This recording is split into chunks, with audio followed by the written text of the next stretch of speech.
Recording in progress. Bueno, entonces vamos a empezar. Las propiedades del corazón. Las propiedades del corazón son 4, ¿ya? Las principales son 4. Las principales que tienen que ver con la sístole, con la contracción del corazón, para que el corazón pueda bombear, ¿no ve? La sangre hacia toda la circulación son estas 4.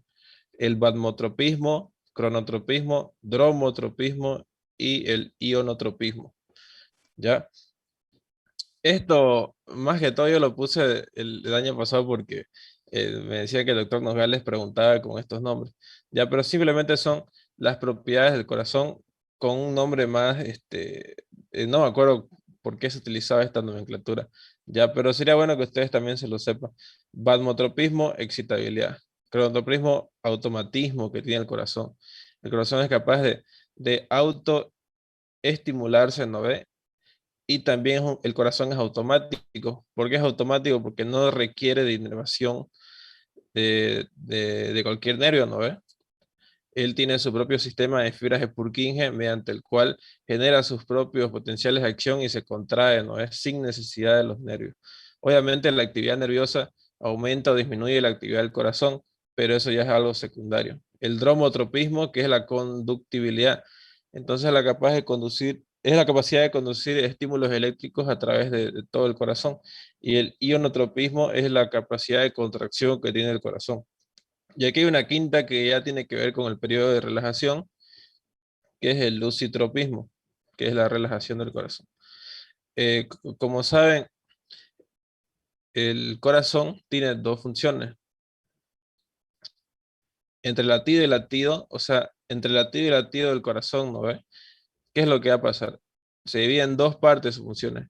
Sístole y diástole, ¿no ve? Sístole cuando se contrae, bombea la sangre, y diástole cuando se relaja y se llena de sangre, ¿ya? Entonces, para entender, primero tenemos que ver cómo funciona su sistema cardionector, por qué el corazón es automático, como les digo.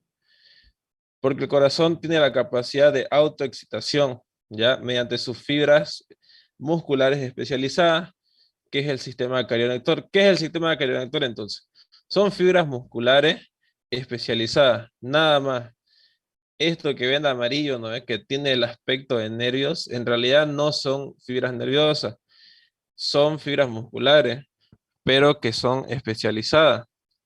¿Por qué son especializadas? Porque tienen mayor cantidad de canales de sodio abiertos, ¿ya? O sea, la diferencia entre las fibras del sistema cardionector y las fibras del miocardio es que el sistema cardionector también son fibras musculares, no dejan de ser fibras musculares, pero tiene mayor permeabilidad al sodio, ¿ya? Imagínense que esos canales, ¿no? Que vimos de difusión de sodio, este sistema cardiolector tiene una mayor cantidad de estos canales de sodio ya abiertos. Por lo tanto, eh, al entrar, al entrar sodio, rápidamente se despolarizan estas fibras de Purkinje y empiezan a llevar potenciales de acción a lo largo de todo su recorrido, ¿ya?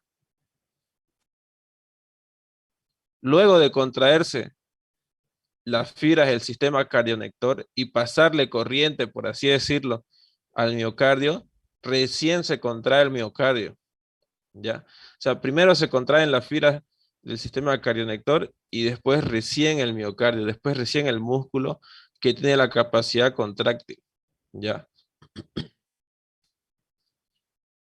Entonces, ¿cuáles son los componentes? Los componentes del sistema cardionector. El primero es el nódulo sinusal. Aquí, este nódulo sinusal es donde se genera el primer potencial de acción producido por este sistema cardionector, ¿ya?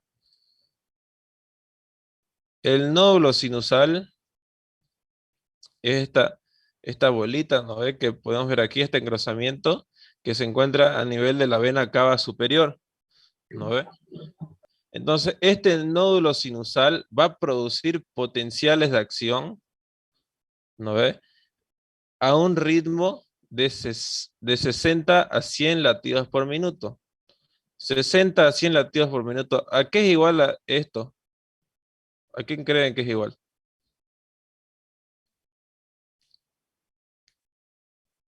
Si envía señales 60 a 100 veces por minuto, ¿a qué es igual? No es al parámetro normal de la frecuencia cardíaca. Sí, la frecuencia cardíaca. Bien, el nódulo sinusal es el que nos va a determinar la frecuencia cardíaca. Con este nódulo sinusal, por acciones del vago, es cuando está afectado por acciones del vago, este nódulo sinusal va a latir con menor frecuencia. ¿Ya? Pongámosle si quieren, 63, ¿ya? Pero cuando está influido por acciones del simpático, va a empezar a latir más rápido. Pónganle unos 100, cuando estamos haciendo ejercicio, por ejemplo, unos 113 ya, si quieren. Entonces, este nódulo sinusal es el que nos va a controlar la frecuencia cardíaca. Entonces, esos potenciales de acción que genera el nódulo sinusal, fíjense que son entre 60 a 100, ¿ya? Luego que empezó voy a poner otro color. Luego que empezó a generarse la energía, la electricidad, ¿no ve?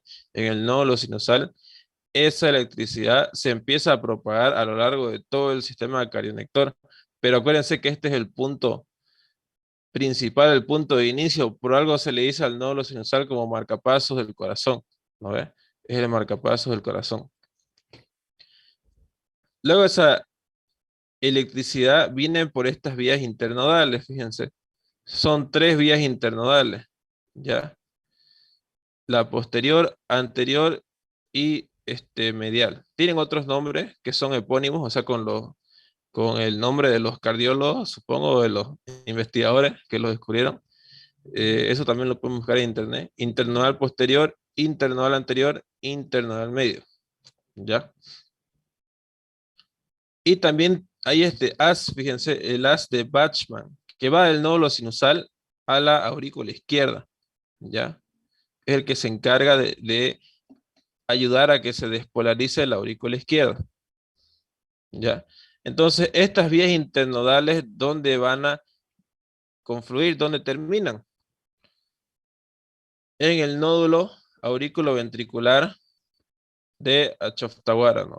Este es el nódulo aurículo-ventricular de Achoftawara. ¿Ya?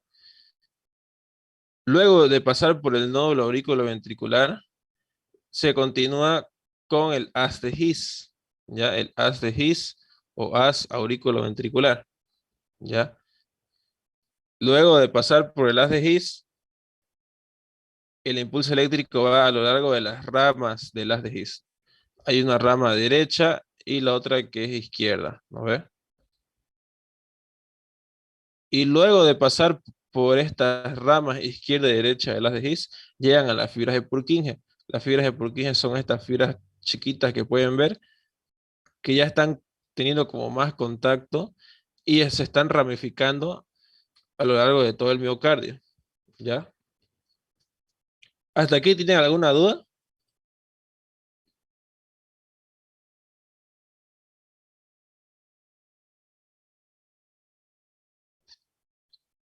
Bueno, entonces, aquí quiero que vean otra diferencia, es que el nódulo sinusal genera esos potenciales de acción, ¿no ve?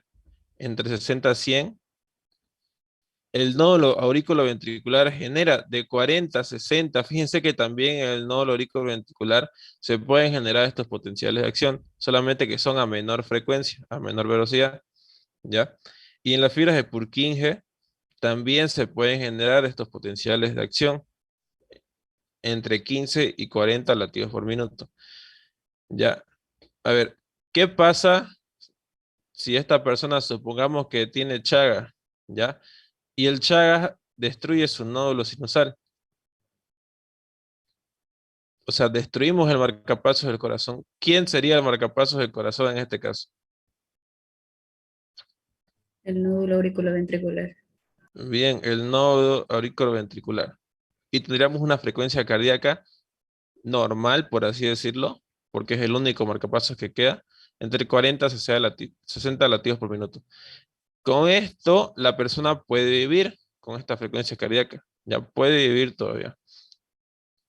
Obviamente, al momento de realizar ejercicio, el corazón no va a poder latir lo suficientemente rápido para sustentar esa carga metabólica, ¿no ve?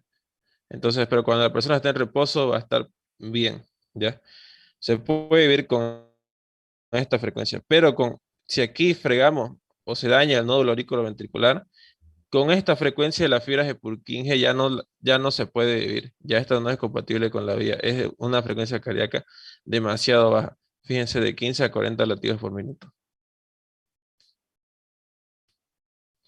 Entonces, esto de acá, estas frecuencias, ¿no?, de potencial de acción es importante porque preguntan en el examen, ya cualquiera de estos.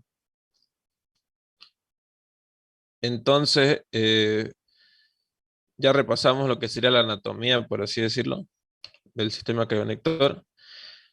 Ahora, el paso desde el nódulo sinusal, este es el inicio, ¿no ve? Nódulo sinusal, desde el nódulo sinusal hasta el miocardio, hasta acá, hasta el resto del músculo que va a realizar la verdadera función de contracción, porque fíjense que las fibras del sistema cardionector son fibras musculares, pero que no tienen la función de contraerse. La única función que tiene el sistema cardionector es propagar la energía a lo largo del corazón, ¿ya? Ahora, yo quiero que noten ustedes el sentido de la propagación de la energía. Fíjense, va de la base hacia el vértice, ¿no ven? Esto es importantísimo que ustedes lo sepan. La propagación de energía va de la base al vértice, ¿ya? Fíjense esta flechita, ese es el vector de propagación de energía a lo largo del corazón, ¿ya? Ahora, también tienen que saber que si estamos hablando del miocardio, lo que está aquí de color gris, ¿no ve? ¿Qué se despolariza primero? ¿No es que tenemos epicardio, epicardio y tenemos endocardio?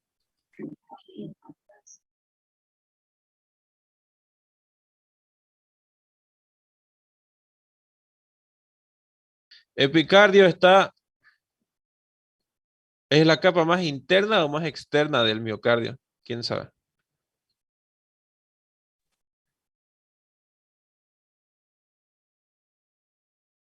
Epi, ¿qué significa epi?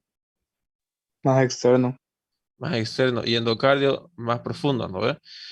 Entonces, ¿qué es lo que empieza? ¿Qué es lo que primero se despolariza? ¿El epicardio o el endocardio? Primero se va a despolarizar el epicardio. Ya, el epicardio. O sea, imagínense que la energía,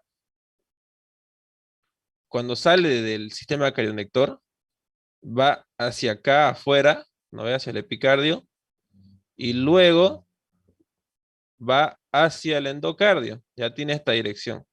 De afuera hacia adentro. ¿Ya? De afuera hacia adentro. Luego, el paso de energía desde el nódulo sinusal hasta el miocardio tiene su tiempo, tarda cierto tiempo, ¿ya? Como lo podemos ver acá en estos números, lo vamos a hacer nosotros ahorita. Estos tiempos también son preguntas de examen, ¿ya? Yo he visto que el doctor pone describir los tiempos de retraso total del sistema cardionector, ¿ya? Eso lo vi como pregunta de examen. Entonces, del nódulo sinusal a través de las vías internodales hasta que la energía llegue aquí al nódulo auriculoventricular, toma 0,03 segundos en llegar desde el nódulo sinusal a través de la vía internodal, ¿no ve? Hacia el nódulo auriculoventricular. Hasta aquí tarda 0,3 segundos. Aquí en el nódulo auriculoventricular hay otro retraso, ¿ya? Es un retraso de 0,09 segundos, ¿ya? Aquí a lo largo del haz de His hay otro retraso de 0,04 segundos. Aquí cuánto ya vamos a ver. 9, 13, 15, ¿no ve? A ver. 16. 16. Ya. 0,16 segundos hasta acá. Hasta el haz de His. Ahora, a través de las ramas del haz de His, derecha e izquierda, tenemos otro retraso de 0,3 segundos. ¿Ya? Entonces la energía viene por el haz de His, por la rama del haz de His, ¿no ve? Y al llegar a estas fibras de Purkinje, estas fibras, ¿no ve? Que podemos ver acá, fíjense que ya se meten y se ramifican en el miocardio. Hasta llegar ahí tenemos un retraso de 0,3 segundos. ¿Ya? Entonces contemos cuánto de retraso vamos. A ver. Aquí tenemos 0,03, ¿no ve? Más 0,09, 12, ¿no ve? 0,12 en total. 0,12 más 0,04, tenemos 0,16, ya, segundos. Cuando ya se propaga a lo largo de las ramas de las de His, tenemos 0,19 segundos, ¿no ve? Por las fibras de Purkinje, otro retraso de 0,3, 0,22 segundos, ¿no ve?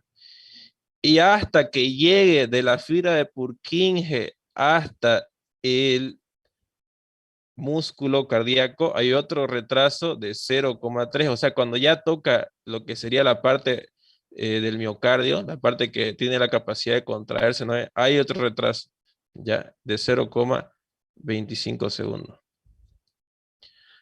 Pero lo más importante es que lo sepan hasta acá, ¿ya?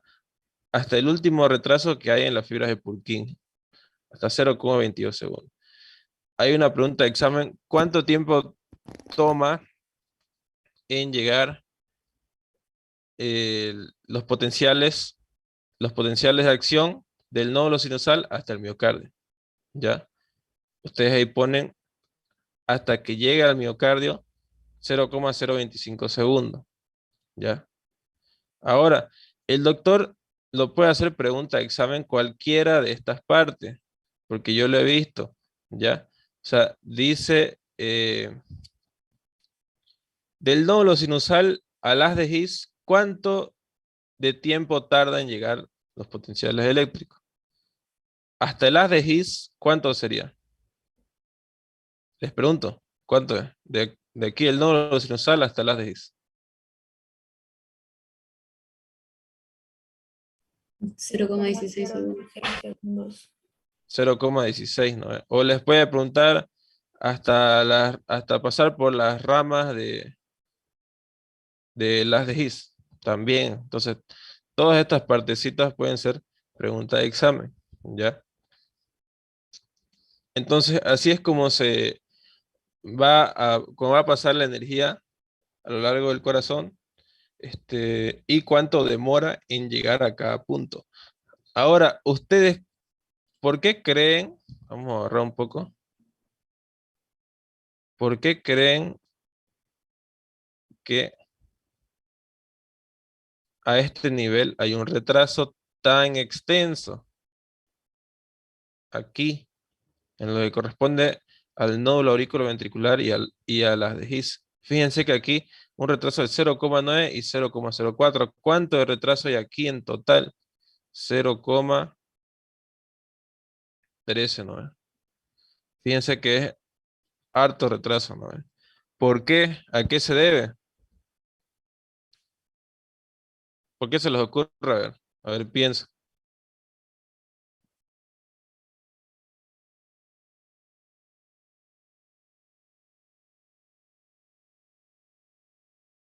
¿Nadie sabe? ¿Nadie tiene una idea, aunque sea?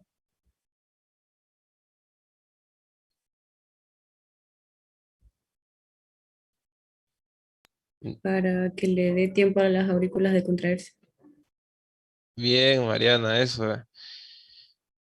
Para que terminen de contraerse las aurículas y la sangre, toda la sangre pase correctamente hacia los ventrículos, ¿ya? Porque acuérdense, ¿quiénes son los que se contraen primero? Las aurículas, ¿no ves? Las aurículas que bombean hacia el ventrículo toda la sangre, ¿no ves? Y llenan el ventrículo. Entonces, luego que se contraen las aurículas, se contraen los ventrículos.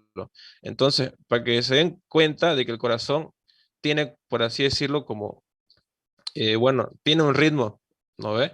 Primero las aurículas y después los ventrículos, ¿ya? Ese es su ritmo que tiene que seguir el corazón para realizar correctamente su función. Las 4 cámaras del corazón, fíjense que no se contraen al mismo tiempo, sino que primero las aurículas y luego los ventrículos, ¿ya? ¿Alguna duda de todo esto? Lo que hemos visto.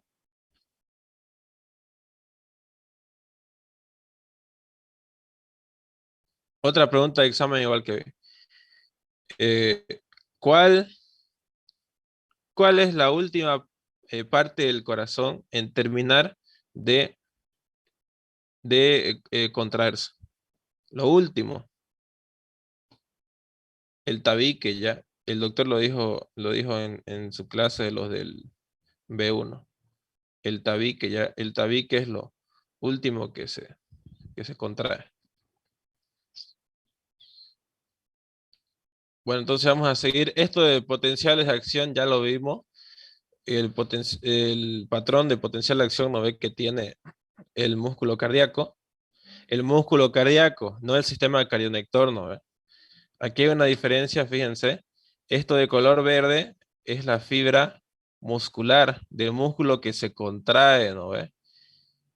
Y este de color rojo tenemos el potencial de las fibras de Purkinje. Fíjense la diferencia. De las fibras de Purkinje, ¿dónde está eh, su, sus milivoltios de reposo? Es menos 60, menos 65, 9 milivoltios. Es mucho más positivo que el de la fibra muscular. Fíjense que el de la fibra muscular cardíaca es menos 90, ¿ya? Entonces, esto ya no lo voy a volver a repetir, lo de los canales de sodio, eso, eso ya lo vimos. Lo que quiero que aquí vean la diferencia que hay entre la propagación de energía a lo largo de estas dos estructuras. El músculo contráctil del miocardio y el músculo especializado de las fibras de Purkinje. Fíjense que las fibras de Purkinje, ¿cómo se despolarizan? ¿No ve?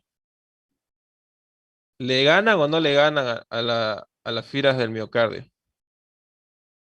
Sí, ¿no ve? Fíjense. Más rápido. Entonces, luego que se contraen las fibras del sistema cardionector, recién se contrae el músculo cardíaco. Tarda más. Y tiene sentido porque primero tiene que pasar la energía para que el miocardio pueda contraerse, ¿no ve?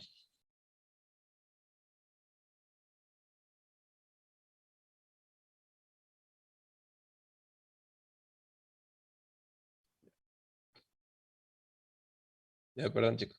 Entonces, esta diferencia, apréndansela bien, ¿ya? Luego, ¿qué es lo que va a influir en la velocidad, en la frecuencia cardíaca y velocidad de contracción del corazón? El sistema simpático y el sistema parasimpático, ¿ya? ¿Alguien se acuerda por qué? Un segundo.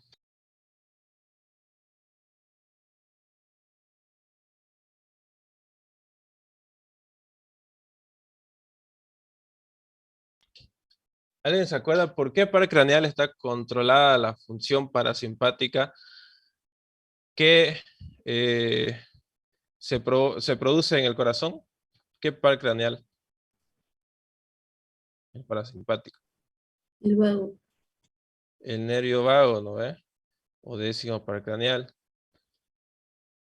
corresponde al sistema parasimpático. ¿No ves? ¿Dónde está el nervio vago? Este nervio vago es el acá, ¿no ves? Que va por detrás de los grandes vasos y llega al corazón, ¿no ves? Entonces, este nervio vago va a transmitir esa función parasimpática. ¿Y qué provoca el sistema parasimpático en el corazón? Disminución de las 4 propiedades del corazón. ¿Cuáles eran las 4 propiedades del corazón? ¿Quién lo notó?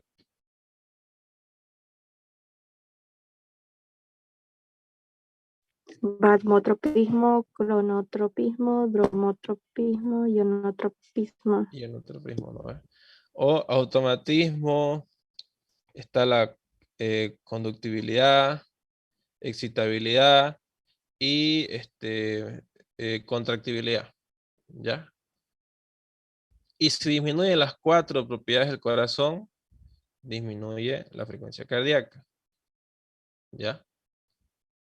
Esto, cuando hay predominio del parasimpático, cuando estamos en reposo, cuando estamos durmiendo.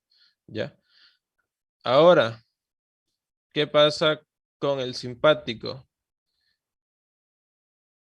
¿Qué nervio, se acuerdan qué nervio otorga la función del sistema simpático a lo largo del corazón?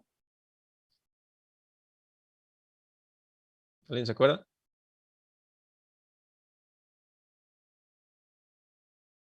La cadena simpática. Las cadenas simpáticas, no. Ya. El sistema simpático lo que hace es aumentar las 4 propiedades del corazón. Lo contrario del parasimpático. ¿Ya? Y si aumentan las 4 propiedades del corazón, aumenta la frecuencia cardíaca. ¿Ya? Cuando hay predominio simpático, en situaciones de estrés, cuando estemos realizando un ejercicio extenuante igual, el corazón tiene que bombear mucho más rápido para sustentar el metabolismo celular. ¿Ya? Eso lo vamos a ver más adelante. Entonces, esta diferencia apéndanselo bien, porque esto de acá les va a servir hartísimo en farmacología. ¿Ya?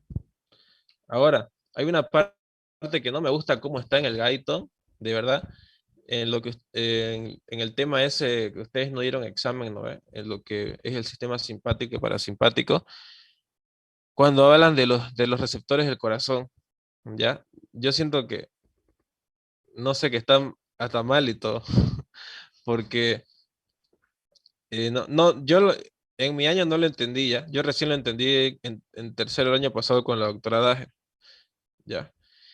Tenemos el sistema simpático y el parasimpático, ¿ya? Esto seguramente ya lo van a ver con el doctor.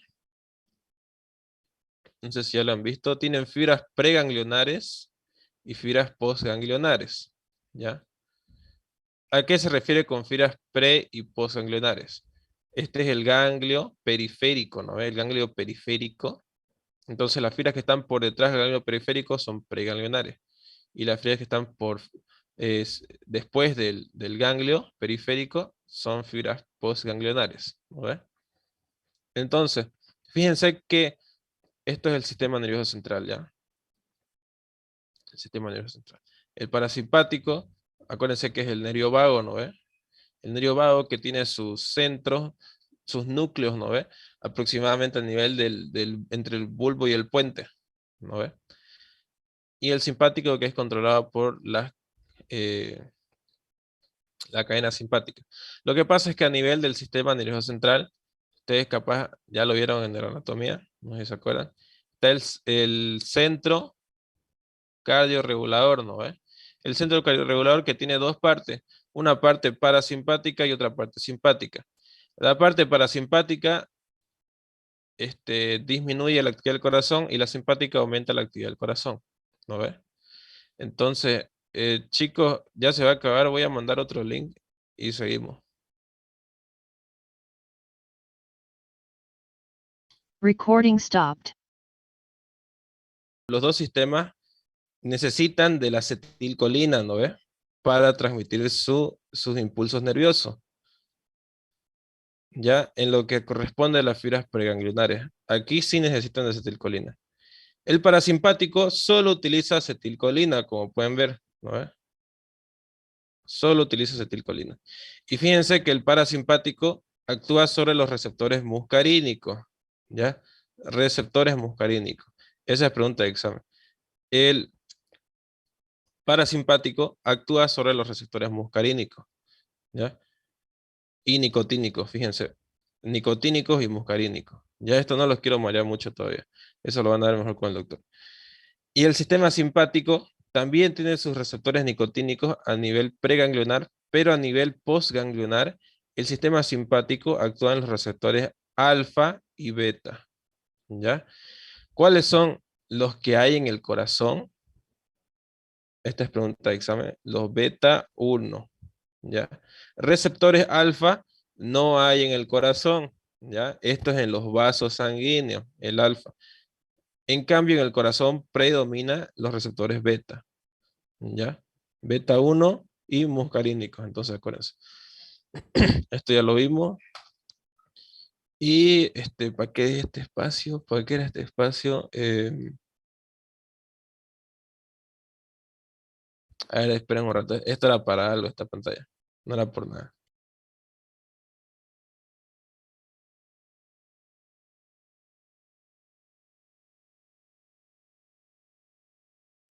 Creo que era para explicar lo de diferencia de fibras. Lo vimos. Entonces, vamos a ver el ciclo cardíaco. Por favor, chicos, presten atención. Este tema es importante. Les repito otra vez. ¿Qué es el ciclo cardíaco? Son los fenómenos que se producen en el corazón entre latido y latido, ¿ya? Entre latido y latido. El ciclo cardíaco tiene dos fases, diástole y sístole. Sístole, que es la fase activa en la cual se bombea sangre del ventrículo izquierdo a través de la arteria aorta hacia lo largo de toda la circulación sistémica, ¿no ve? Y diástole, cuando el corazón se relaja y se llena de sangre. Es un periodo pasivo, ¿ya? Entonces,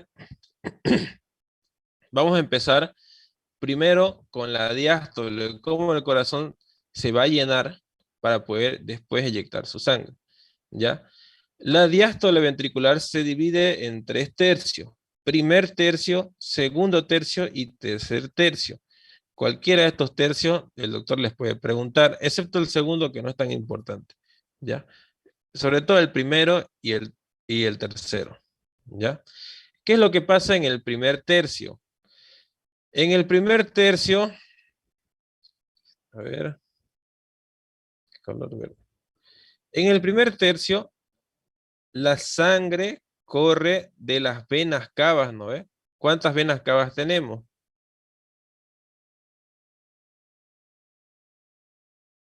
Superior y Inferior.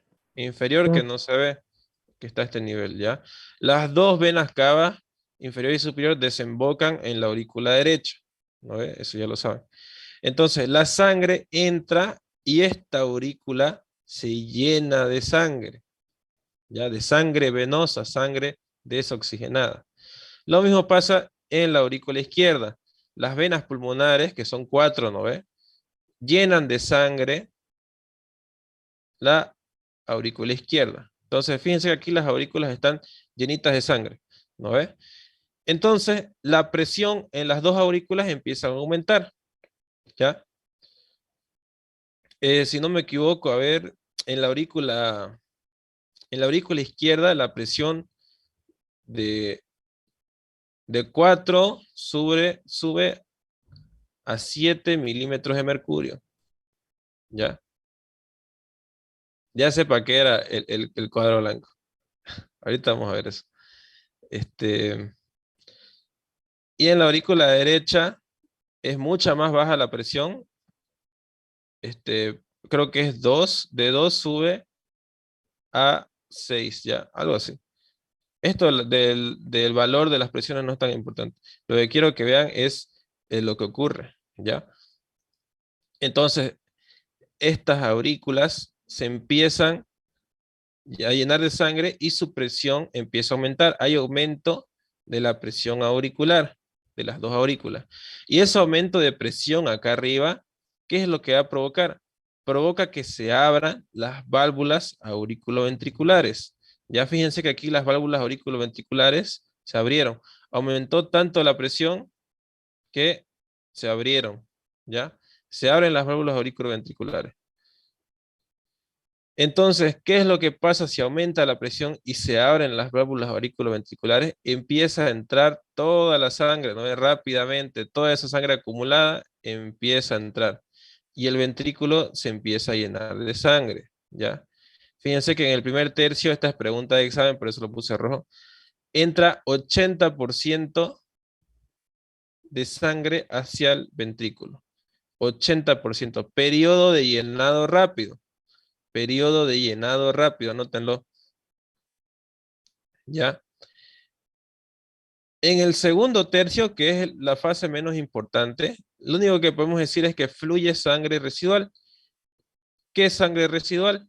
La sangre que todavía estaba acá, ¿no ve? En la vena, en las venas, ¿no ve? Todavía estaba acá. Al vaciarse esta sangre en el periodo de llenado rápido, esa sangre sobrante que estaba todavía en las venas, cae hacia el ventrículo, ¿ya?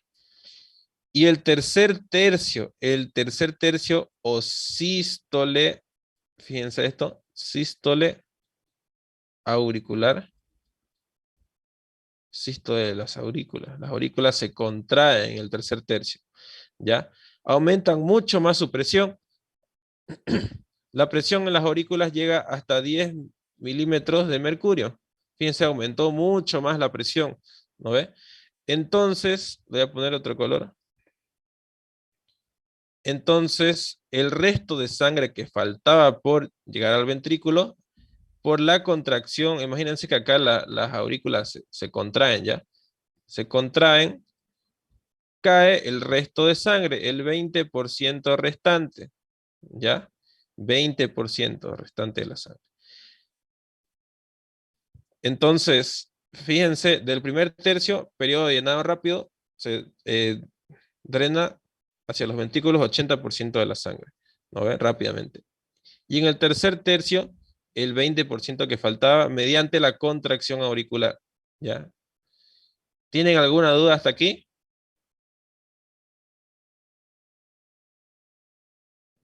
Auxi, entonces los dos ventrículos se llenan a la vez. Sí. O- Obviamente el izquierdo se llena mucho más rápido que el derecho, pero las diferencias son mínimas, digamos. Prácticamente al mismo tiempo, los dos se llenan. Gracias. Ya, ahora, ¿para qué había dejado este espacio? Vamos a hacer como una pequeña pausa. Si yo tengo un tubo acá, ¿ya? Y aquí hay agua corriendo a lo largo de este tubo, ¿ya? Imagínense que es una manguera o cualquier tubo, ¿ya? Entonces, si ustedes agarran desde acá y aprietan con su mano, ¿no ve? Aumentan la presión, supongamos que acá la presión, al apretarlo nosotros lo llevamos hasta 10 milímetros de mercurio. Y en el otro extremo del tubo hay solamente una presión de 3 milímetros de mercurio. ¿En qué sentido se desplaza el agua? ¿Así o así? ¿De mayor presión a menor presión o de menor presión a mayor presión? ¿Qué creen ustedes? Esto es clave para entender todo lo del corazón. De mayor presión a menor presión, ¿no ve? Así es como va a correr la sangre a lo largo del corazón y de los vasos sanguíneos.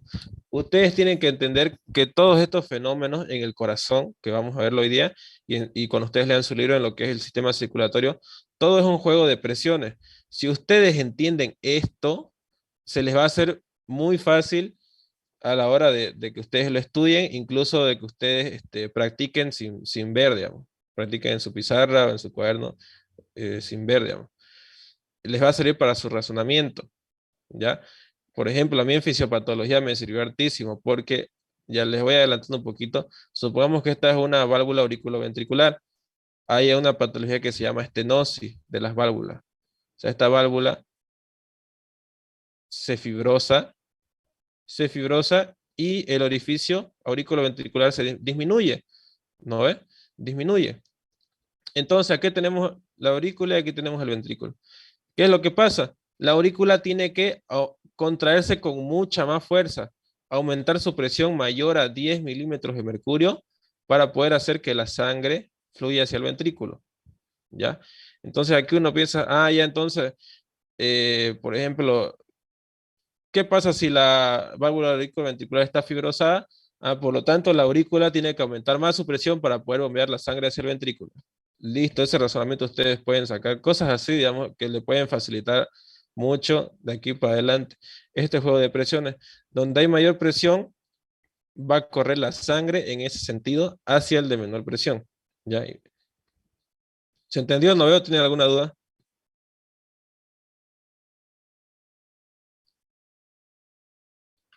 Ya, bueno. Entonces, luego que vimos la diástole ventricular, vamos a ver qué valores de sangre y de presión tenemos en esta fase del ciclo cardíaco. Entonces, esto ustedes lo tienen que saber bien. En esta diástole ventricular, ¿cómo están las válvulas auriculoventriculares? Esto significa válvulas auriculoventriculares, ¿ya? Auriculoventriculares. ¿Están abiertas o cerradas? Abiertas, ¿no ves? Están abiertas. ¿Por qué se abren las válvulas auriculoventriculares? ¿Quién me dice? ¿Por qué se abrieron? Porque aumentó la presión en la aurícula y tiene que pasar la sangre al ventrículo. Eso, ¿ya? ¿Y cómo se encuentran las válvulas aorta y pulmonar todavía cerradas, ¿no? Porque todavía no van a cumplir su función. Tienen que estar cerradas, ya como se puede ver acá, fíjense. ¿Qué pasa con la presión de la aurícula izquierda? Aquí eso lo estamos viendo en la aurícula izquierda, fíjense. Aumentó, ¿no ve? Aumentó la presión hasta 10 milímetros de mercurio para contraerse, ¿no ve? En el último tercio. ¿Qué pasa con la presión a nivel del ventrículo izquierdo? Se encuentra en cero, ¿no ve? Disminuida, porque aquí el ventrículo todavía no está cumpliendo su función. Está cumpliendo la función solamente de llenarse de sangre, ¿no? Se estira el ventrículo, se llena de sangre. ¿Ya? ¿Y cuánto va a ser el volumen de sangre que entra a los ventrículos? Esta es pregunta de examen. El volumen total, el 20%, ¿no ve? Que vimos, y el 80%, nos da un volumen total de 120 ml, ¿ya? 120 ml, 110 a 120 ml, en realidad. ¿Ya? ¿Cómo se le llama a ese volumen después de que haya finalizado toda la diástole, después que se haya llenado el corazón? Se le puede llamar volumen telediastólico. Telediastólico, esta es pregunta de examen, volumen telediastólico. ¿Qué es el volumen telediastólico y cuál es su valor? A ver, es el volumen de fin de diástole, eso acuérdenselo bien, el volumen de fin de diástole, ¿ya? Volumen de fin de diástole, o sea, cuando el ventrículo ya se llenó completamente de sangre. ¿Cuánto es ese volumen de fin de diástole? 120 ml. ¿Ya? ¿Alguna duda hasta acá?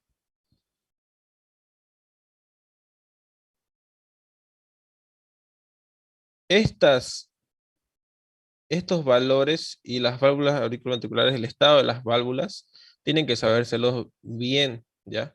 Si hay tiempo, la siguiente clase que nos toque práctica, vamos a empezar el electrocardiograma, obviamente, pero yo voy a nombrar 4 alumnos y los 4 van a pasar a la pizarra a graficarme una parte del ciclo cardíaco, ¿ya? Y qué es lo que pasa en cada etapa del ciclo cardíaco. Y les voy a preguntar sobre el estado de las válvulas, la cantidad de presión, volumen, ¿ya? Al azar va a ser. Entonces, ya vamos a entrar a la sístole ventricular. Aquí ya tiene que inyectar la sangre del ventrículo hacia la arteria aorta, ¿no? Entonces, la sístole ventricular tiene 3 fases. Periodo de contracción isovolumétrica, periodo de eyección y periodo de relajación isovolumétrica. Entonces, contracción isovolumétrica, eyección, relajación isovolumétrica. Esta palabrita ya nos dice todo. Fíjense, isovolumétrica. ¿Qué significa isovolumétrica? El volumen no va a cambiar, ¿ya? En este caso, el periodo de la contracción isovolumétrica va a ser un aumento de presión. Esto es lo más importante. Aumenta la presión en el ventrículo izquierdo de 0 a 80, ¿ya? Fíjense, de 0 a 80 milímetros de mercurio. Aquí ya está empezando a contraerse el corazón. Pero este aumento de 80 todavía no es suficiente para bombear la sangre, ¿ya?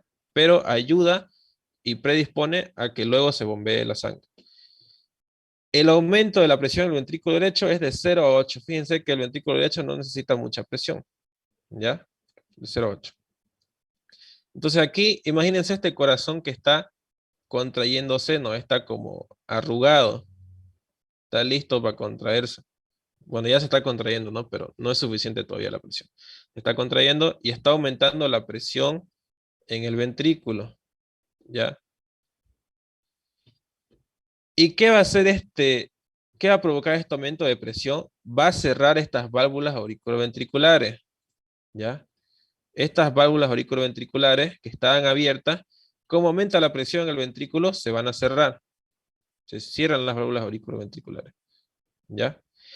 El cierre de estas válvulas auriculoventriculares provoca el primer ruido cardíaco. ¿Cuáles son esos ruidos cardíacos? ¿No ve? Tuntan, ¿no ve? Tuntan, tuntan, tuntan. Así se contrae el corazón. Esa es ¿cómo es la onomatopeya, creo? O el lap dap, ¿no ve? Lap dap. Tuntan, tuntan, lap dap, ¿no ve? Estos sonidos cardíacos, que luego lo vamos a ver en un tema aparte, o ruidos cardíacos, se provocan por el cierre de las válvulas auriculoventriculares y cierre de las válvulas aorta y pulmonar. Eso que se les quede claro. Los ruidos no se producen porque el corazón se contraiga, ¿ya? Sino que se producen por el cierre de estas válvulas. Eso es lo que provoca el sonido, ¿ya? Entonces, ¿cuándo observamos el primer ruido cardíaco? Cuando se cierran estas válvulas auriculoventriculares por aumento de la presión interventricular, ¿ya?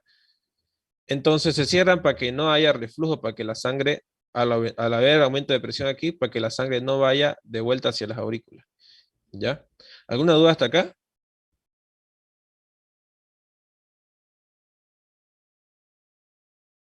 Resumiendo los fenómenos que podemos ver aquí, ¿qué sería? Solamente aumento de presión. Aumento de presión. Está el cierre de las válvulas auriculoventriculares que provoca el primer ruido. ¿No ve? El primer ruido cardíaco. El TUN. ¿Ya? Pero el volumen, como es isovolumétrica, el volumen sigue siendo 120 ml. Ya, no ha variado el volumen. Isovolumétrica. Solamente aumenta la presión. Ahora, en el periodo de eyección, aumenta mucho más la presión en el ventrículo. Aumenta de 80 a 120. ¿Ya? A 120. Y en el ventrículo derecho, de 8 a 10, fíjense. Entonces, ¿qué pasa? Fíjense que aquí el corazón se contrae mucho más, ¿no? Se contrae mucho más. Entonces, aquí sí se bombea la sangre. Pero antes de eso hay que abrir estas válvulas, ¿no? Las válvulas de la aorta y pulmonar. Entonces, ese aumento de presión extra en el ventrículo nos va a abrir estas válvulas aorta y pulmonar. ¿Ya? Entonces, ¿por qué el corazón aumenta más su presión? En la arteria aorta, aquí ya en lo que sería propiamente dicho la arteria, la presión acá adentro es de 100, ¿ya? Y acuérdense que en el anterior periodo la presión solo había llegado hasta 80, ¿no ve? Entonces, ¿ustedes qué creen? ¿Con 80 milímetros de mercurio la sangre va a poder ser bombeada, sí o no?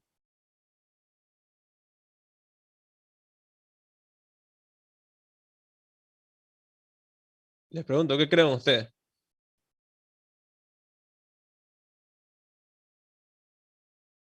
Tiene que ser mayor opción. Tiene que ser mayor a 100, ¿ya? Tiene que superar esta presión en la aorta para poder bombear la sangre, ¿ya? Ahora, ¿cuánto es el volumen? ¿Cuánto de toda esta sangre, ¿no? Que aquí tenemos 120, acuérdense, ¿cuánto de esos 120 ml se va a bombear? Solamente se bombea de 60 a 70 ml. Estamos hablando de una persona que está en reposo, que está tranquila, así como usted ahorita que está viendo la clase, que no está realizando ejercicio, ¿ya? El volumen sistólico va a ser de 60 a 70 ml, ¿ya? O sea, se van a bombear 60 a 70 ml. A ese volumen eyectado se le llama volumen sistólico. Pregunta de examen, volumen sistólico. Pero aquí, si solo se vean 60 y 70 ml, va a quedar un residuo, ¿no ve? Va a quedar un residuo de aproximadamente 40 a 50 ml. Una sangre que no se bombeó, ya que está ahí en el final del ventrículo. A eso se le llama volumen telesistólico. No se confundan con el telediastólico. Telesistólico, ¿ya? O volumen de fin de sístole, en resumen, volumen de fin de sístole. Luego de que se bombeó la sangre, ¿cuánto es lo que quedó? 40 ml. ¿Ya? ¿Alguna duda hasta acá?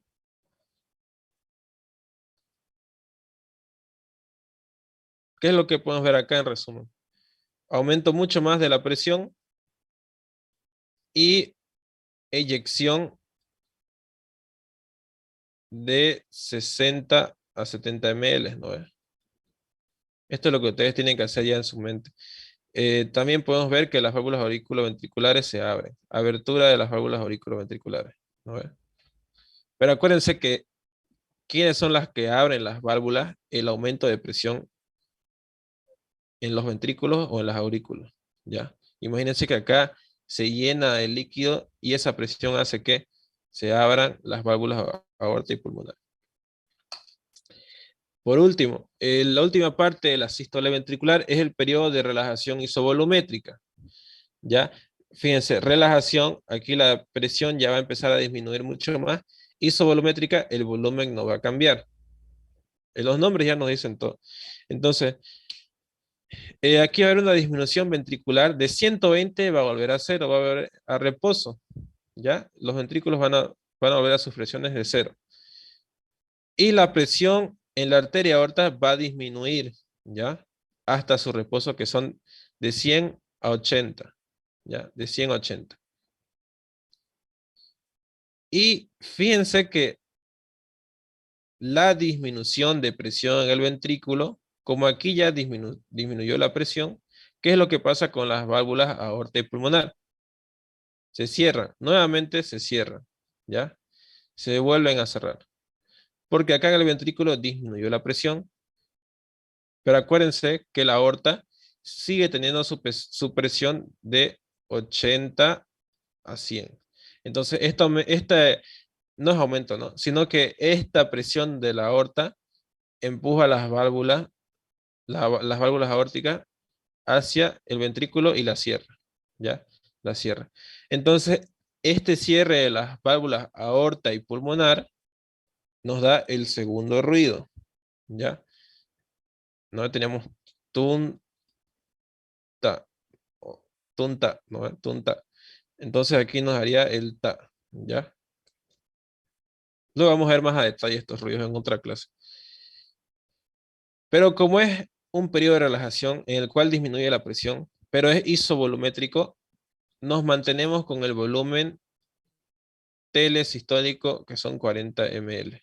¿No ve? El residuo, por así decirlo, de la eyección. ¿Tienen alguna duda hasta acá?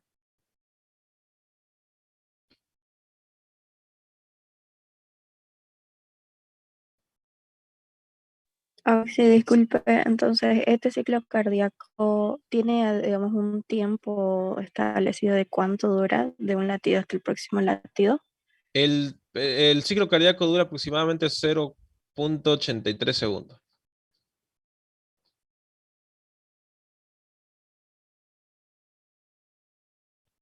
¿Alguna otra duda?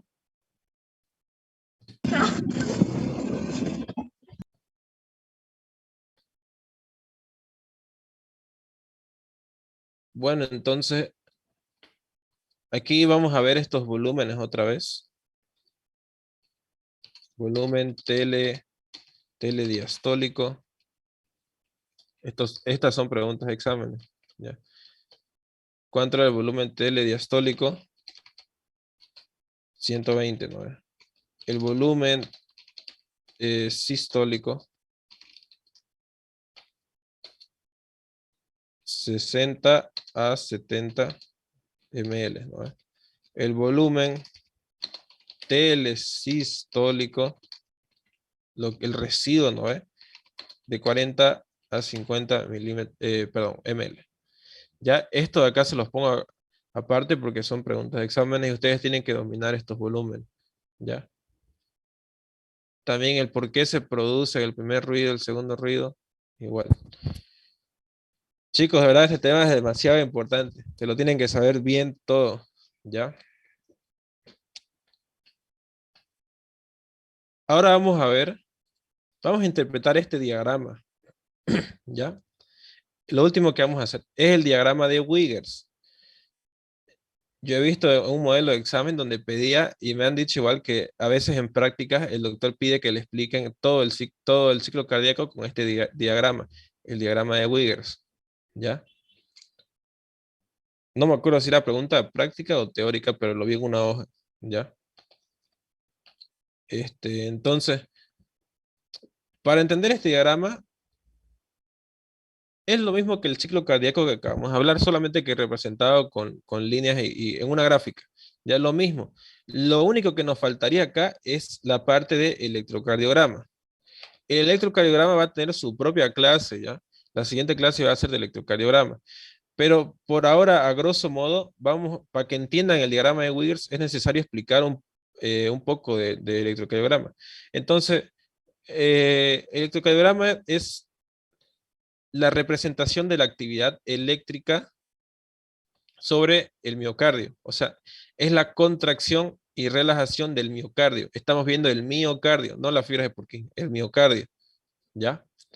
Entonces, tenemos estas ondas, fíjense, segmentos e intervalos. Vamos a hablar solamente de las ondas por ahora. ¿Ya? Tenemos la onda P que nos indica la despolarización auricular. O sea, cuando las aurículas empiezan a contraerse. ¿Ya? Tenemos la onda R, perdón, la onda Q es una onda negativa, fíjense hacia abajo.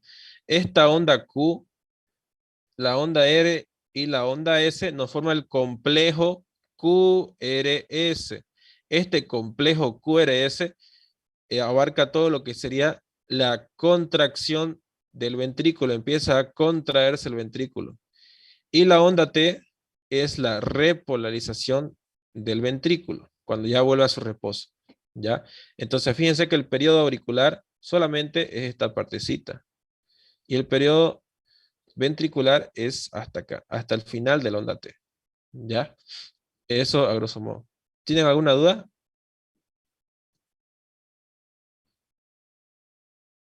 Espero que lo hayan anotado en un papelito, porque ahorita lo vamos a hacer. Ya, vamos a interpretar el diagrama de Wiggers. Pero yo creo que mejor en 8 minutos, ¿será que nos da? ¿Tienen alguna clase después? Chicos, para que nos quedemos unos 10 minutos más.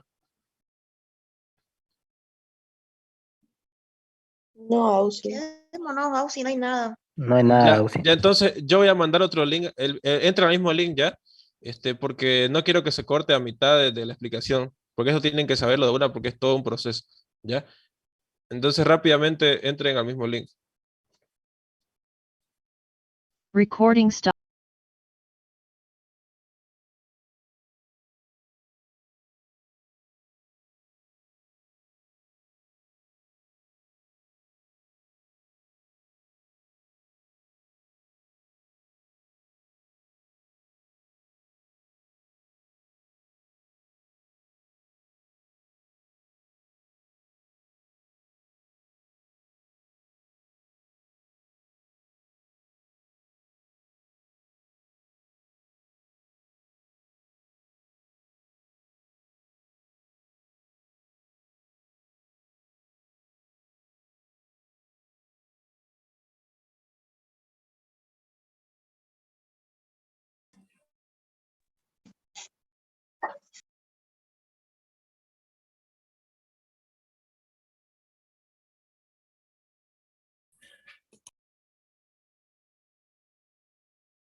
Recording in progress. Bueno chicos, ya estamos todos, parece. Vamos a empezar. Diagrama de Wiggers. Lo mismo que ya vimos del ciclo cardíaco, que yo lo representé un poco gráficamente, ¿no? Para que se entienda mejor. Aquí va a estar en una gráfica. Entonces, aquí vamos a ver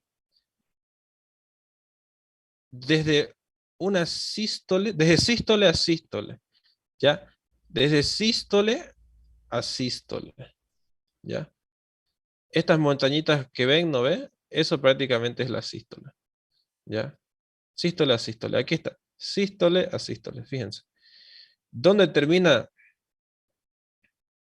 la sístole? Aquí, lo voy a rayar ya, porque esto es importante. Aquí termina la sístole. ¿Dónde termina la sístole acá? Acá termina la sístole.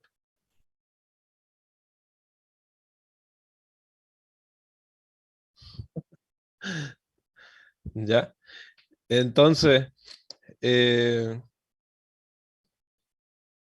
aquí vamos a ver la primera sístole, ¿ya? Es lo mismo que ya vimos en el ciclo cardíaco, pero imagínense luego que vamos a empezar por la sístole. A mí me gusta explicarlo primero por la diástole porque se entiende mejor desde que se llena el corazón hasta que se inyecta la sangre, ¿no ves? Entonces aquí vamos a empezar de un corazón que ya está lleno y empieza a inyectar su sangre, ¿ya? Fíjense que acá se abren las válvulas auriculoventriculares, ¿no ves?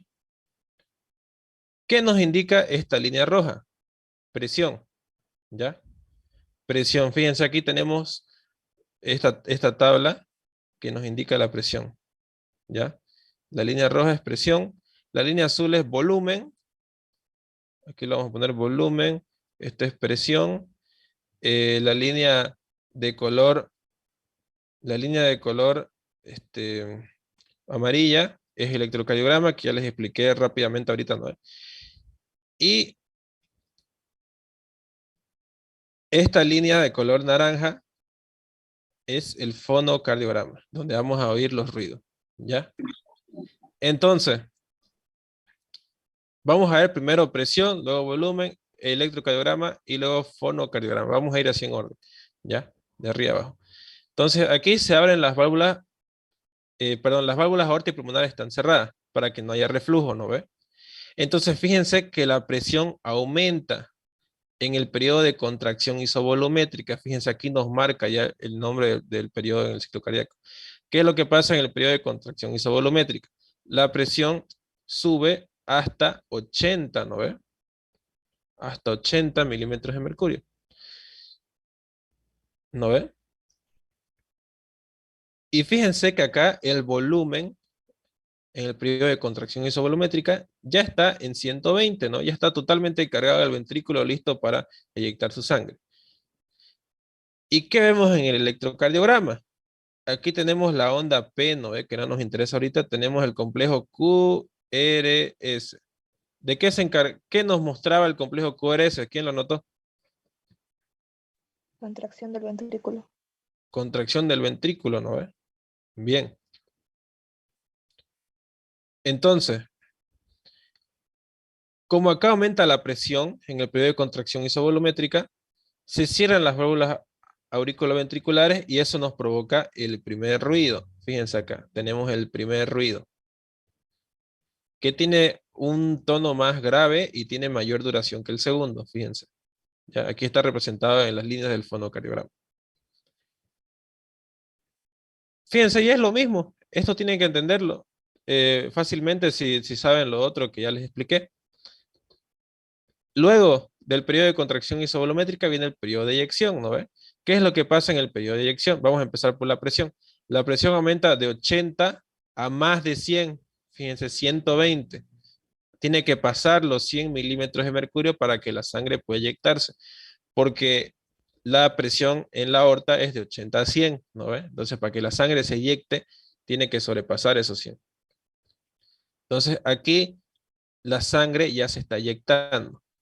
Fíjense que el volumen, obviamente, en el ventrículo va a empezar a disminuir porque la sangre se está yendo hacia afuera, ¿no ve? Hacia la circulación sistémica. Entonces, ¿se eyecta cuánto de volumen de sangre se eyecta? ¿Quién se acuerda? ¿Cuánto es el volumen sistólico?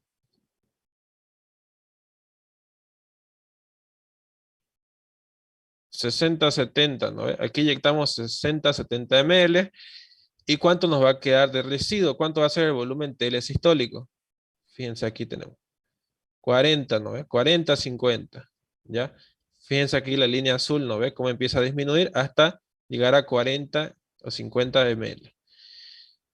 Ahora viene el último periodo de la sístole, el periodo, perdón, el electrocardiograma, me estaba olvidando. Aquí en el electrocardiograma, como el corazón ya terminó de contraerse, tenemos la onda P, ¿no ve? Esta onda P que nos representaba, chicos.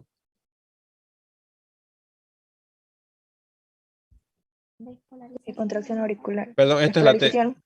La T, ¿no ve? Despolarización, repolarización, perdón, repolarización de los ventrículos, ¿no ve? Onda T. Onda P, QRST, ¿no ve? Luego pasamos al periodo de relajación isovolumétrica. En el periodo de relajación isovolumétrica, fíjense que la presión empieza a caer, fíjense la curva de presión empieza a caer, fíjense hasta llegar a 0, hasta acá. De 120 baja a 0, ¿no ve?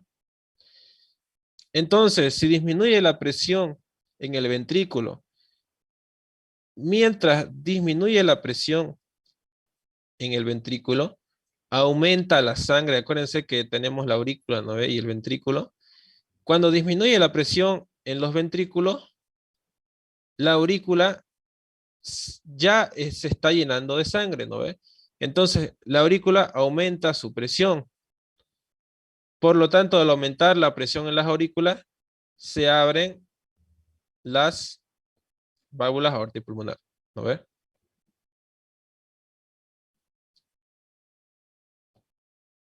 Ahora, si disminuye la presión en el ventrículo, pero acuérdense que la presión en la aorta se mantiene, ¿no ve? De 80 a 100. Esa disminución del ventrículo y que la aorta se mantenga de 80 a 100 en su presión, nos va a cerrar las válvulas aorta y pulmonar, ¿no ve? Fíjense, cierre de las válvulas aorta y pulmonar. Y ese cierre nos provoca el segundo ruido, ¿no ve? Ahora, fíjense esta elevación que podemos ver aquí, ¿no ve? ¿Qué nos indica esa elevación? Fíjense que es la presión de la aorta.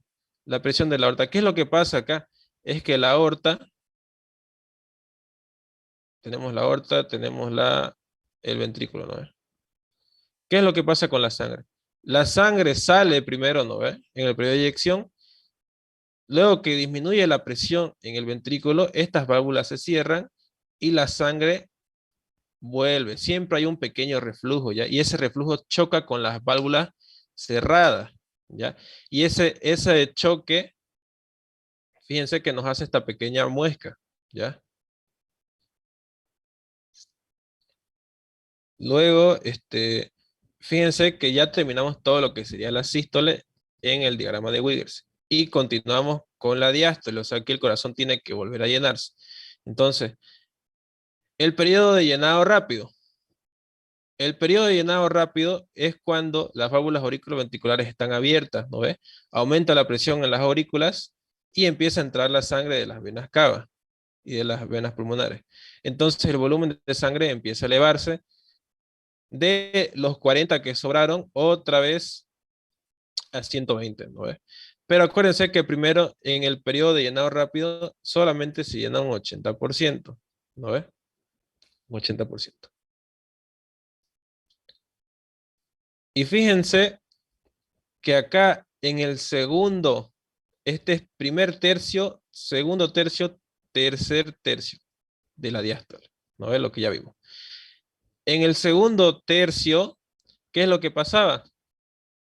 La sangre de las venas cavas que faltaban por llegar al ventrículo, fluyen hacia el ventrículo, ¿ya? Es la sangre que sobraba en las venas. Entonces, a esto también se le llama diástasis, ya ese es otro nombre. Entonces aquí fíjense que el ventrículo se llena mucho más de sangre, pero no es tanta la cantidad, ¿ya? No es tanta la cantidad. Este es el periodo, por así decirlo, un poco más, el menos importante de estos tres, ¿ya? Y aquí se produce el tercer ruido, fíjense. Aquí les voy a hablar un poco del tercer ruido. El tercer ruido no se escucha a través del oído humano. Ustedes, si se acercan al pecho de su amigo, solamente van a escuchar dos ruidos. El tercer ruido solamente se lo detecta mediante el fonocardiograma, ¿ya? El tercer ruido, escúchenme bien, es fisiológico, o sea, es normal en personas menores a 30 años, ¿ya? En personas mayores a 30 años o en adultos mayores, ya es patológico. Nos indica, si hay tercer ruido en una persona, pónganle de 60 años, nos indica insuficiencia cardíaca. ¿Ya? Nos está indicando que el ventrículo no se está llenando correctamente. Porque ¿por qué se produce este tercer ruido? Se debe a la sangre, a ese exceso de sangre, ¿no?, que faltaba por pasar desde las venas hacia la aurícula y de la aurícula al ventrículo. Esa sangre, a ver, la vamos a representar acá. Aquí tenemos el ventrículo, aquí tenemos la aurícula y aquí tenemos la vena, ¿no? La vena cava. Entonces la sangre que faltaba pasa hacia la aurícula. Acuérdense que aquí hay un 80%, ¿no ve? Aquí hay un 80%. Entonces la sangre pasa de la vena a la aurícula y hacia el ventrículo. Entonces esta sangre choca con la sangre que ya estaba, ¿no ve? Y nos provoca un sonido, que es el tercer ruido cardíaco, que es normal en personas menores a 30 años. ¿Dudas del tercer ruido?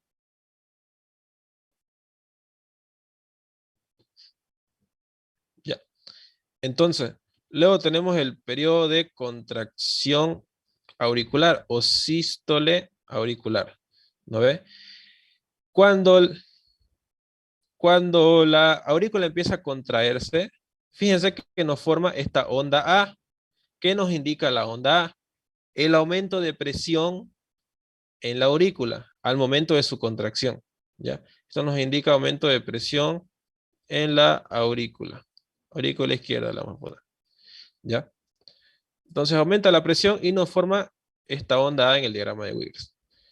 Entonces esta contracción nos va a llenar mucho más el ventrículo, ¿no ve? ¿Cuánto?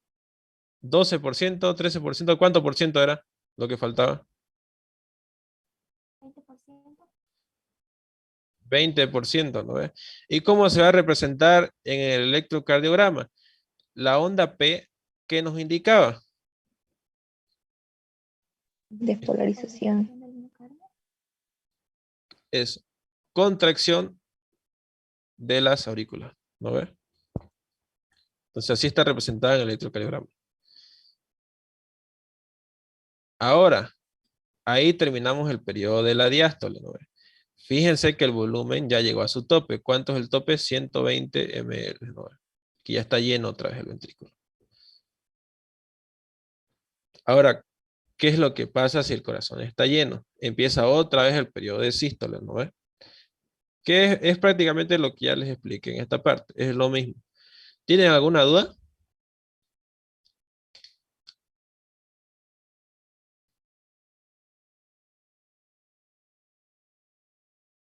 Me estaba olvidando de estas ondas, la onda C y la onda B. Estas onditas A, C y B son de las aurículas, ¿ya? Esperen un segundo. Me están hablando.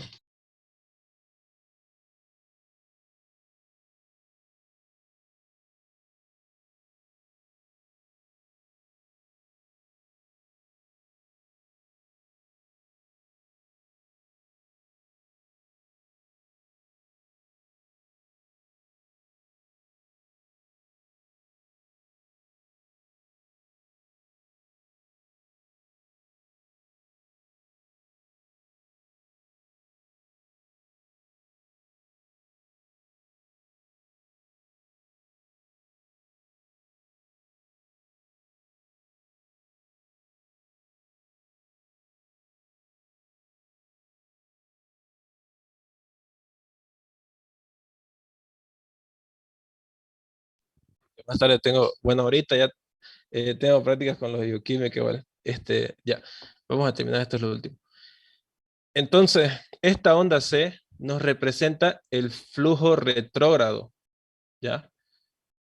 Al momento de que el ventrículo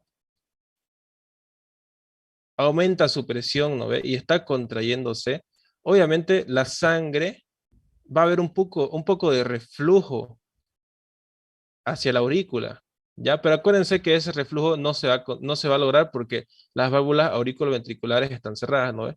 Pero esa sangre que viene hacia arriba y choca con las válvulas auriculoventriculares nos va a formar esta onda C, ¿ya? Y la onda B va a ser al momento, vamos a usar este dibujo, al momento que el corazón, el ventrículo se está contrayendo, está aumentando su presión, ¿no ve? Al momento que se está eyectando la sangre, ¿no ve? Hacia la vena aorta, al mismo tiempo, casi al mismo tiempo, las aurículas se están llenando de sangre, ¿no ve? Entonces, el paso de esa sangre desde las venas cavas hacia la aurícula nos va a formar esta onda B, ¿ya? Estas ondas A, C y B están en la parte del diagrama de Wears que está en el libro, pero está en un cuadradito, si no me equivoco, de color azul. Lo van a ver, cuidado que se les pase. Es un cuadradito que está al costado, ¿ya? ¿Tienen alguna duda?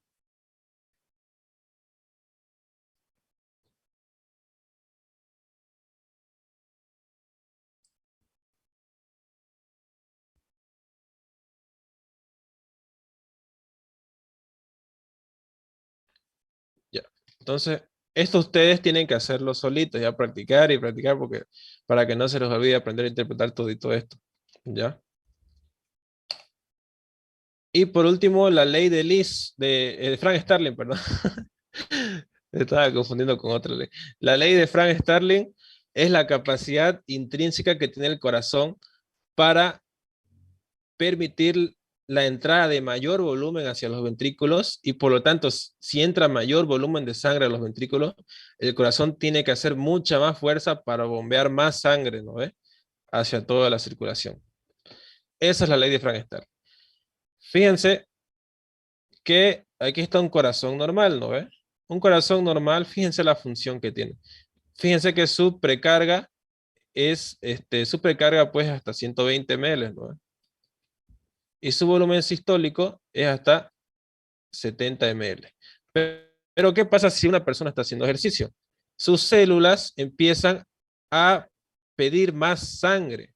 Tiene que haber más sangre para los músculos, ¿no? Si está haciendo ejercicio una persona, entonces aumenta la demanda de oxígeno, ¿no ve? En las células. Entonces, las arteriolas, esto lo van a ver más adelante en dilatan, ¿ya? Entonces, si las arteriolas se dilatan, aumenta el retorno venoso. Aumenta el retorno venoso. Y si aumenta el retorno venoso, va a haber mayor volumen de fin de diástole. Supongamos, de 120 va a subir, supongamos, hasta 150 ml. Ya. Entonces aquí el corazón, imagínense que es un corazón que está súper estirado debido a la cantidad enorme de sangre que tiene. ¿Ya? Entonces, si aquí aumenta el volumen en el ventrículo, tiene que haber mucha más fuerza para contraer el ventrículo. ¿Ya? Esa es la ley de Frank-Starling. Adaptarse a las diferentes cantidades de volúmenes, generando mayor fuerza de contracción. ¿Ya? ¿Tienen alguna duda, chicos? Esto que les expliqué aquí rápidamente, no se preocupen, ya lo van a ver en temas más adelante, en circulación.